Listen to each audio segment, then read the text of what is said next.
Olá pessoal, tudo bem?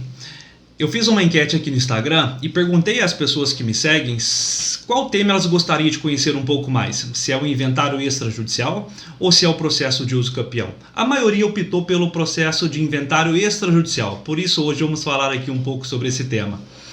Só quem já perdeu um ente querido ou um parente próximo sabe o quanto a burocracia e a demora de um processo judicial de inventário pode tornar tudo pior, não é mesmo? Foi pensando nisso que a Lei 11.441 de 2007 trouxe novidades ao Código de Processo Civil com relação à possibilidade dos herdeiros demandarem ou distribuir ou requerer um procedimento de inventário administrativamente no cartório. Então vamos falar aqui um pouco sobre os requisitos, sobre os prazos e sobre os documentos que devem ser entregues ao tabelião para que esse processo de inventário possa ser realizado. Quais são os requisitos necessários? Primeiramente, eu tenho que te dizer que o primeiro requisito é obrigatoriamente a presença de um advogado.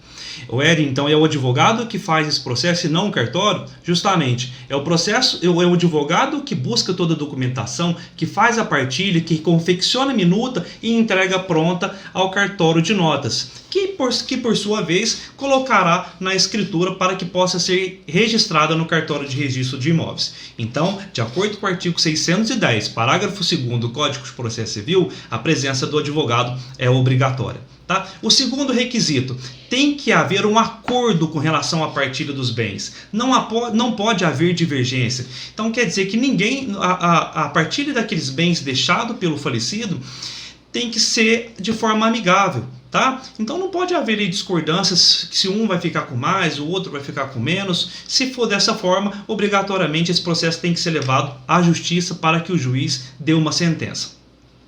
O terceiro requisito, não pode haver testamento, tá bom? Pois se houver testamento, esse processo também deve ser feito no fórum.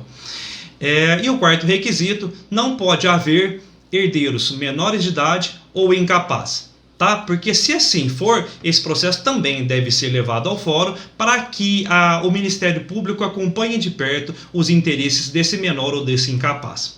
Pois bem, falado aqui dos requisitos do procedimento de inventário extrajudicial, vamos ao prazo. Tá? O que diz a lei para nós? A lei diz lá no Código de Processo Civil que o prazo para o juizamento do processo de inventário após a aberta sucessão é de 2 meses. Tá? Mas aqui em Minas Gerais, pelo menos, a administração fazendária tem entendido que o prazo para protocolo desse pedido de inventário lá na administração fazendária é de 90 dias. E, portanto, se feito dentro de 90 dias, as partes terão desconto com relação aos impostos, tá? O imposto que é o ITCMD, Imposto de Transmissão de Causa-Mortes e Doação. Mas e se passar de 90 dias? Alguma coisa de grave acontece? Não, nada de grave vai acontecer. No entanto, esses herdeiros perderão o desconto nos impostos e também a partir dali começará a correr uma multa. Tá? Multa essa que já foi objeto de discussão por vários juristas e o STF já decidiu que essa multa é constitucional. Portanto, ela pode ser cobrada pela administração fazendária. E com relação aos documentos, Éder? Vamos ali. Primeiro, os documentos do falecido. Certidão de óbito atualizada, os documentos pessoais do falecido e a certidão de casamento, se ele era casado, ou a certidão de nascimento, se ele era solteiro. Tá? Esses são, para mim, os documentos mais importantes, porque ele vai comprovar o óbito e os documentos do falecido. Depois, vem aí os documentos pessoais dos herdeiros. RG, CPF, certidão de casamento, se casados, certidão de nascimento, se solteiros, e o comprovante de residência atualizado. Tá? A certidão de casamento ou de nascimento também deve ser atualizada. E com relação aos imóveis? O tabelião vai pedir as matrículas atualizadas com relação àqueles patrimônios e também os documentos dos bens móveis, de carros, por exemplo. Né? Então, assim, todos esses documentos com relação ao patrimônio deixado pelo falecido devem ser levados junto com os documentos pessoais, certidão de casamento e certidão de óbito. Tá? Com base nesses documentos, o advogado vai confeccionar a guia do ITCD, levará à administração fazendária que fará a avaliação desse patrimônio e ali decidirá qual vai ser o valor dos impostos. Pois bem, mas aí me perguntam, Éder, mas qual que é a vantagem de fazer o processo de inventário no cartório se lá fica mais caro? Realmente, o processo de inventário extrajudicial, que é isso feito em cartório, ele fica mais caro. Tá? Mas eu acho que o conforto, a agilidade que traz para essas pessoas que já perderam um parente próximo, eu acho que vale a pena no meu ponto de vista.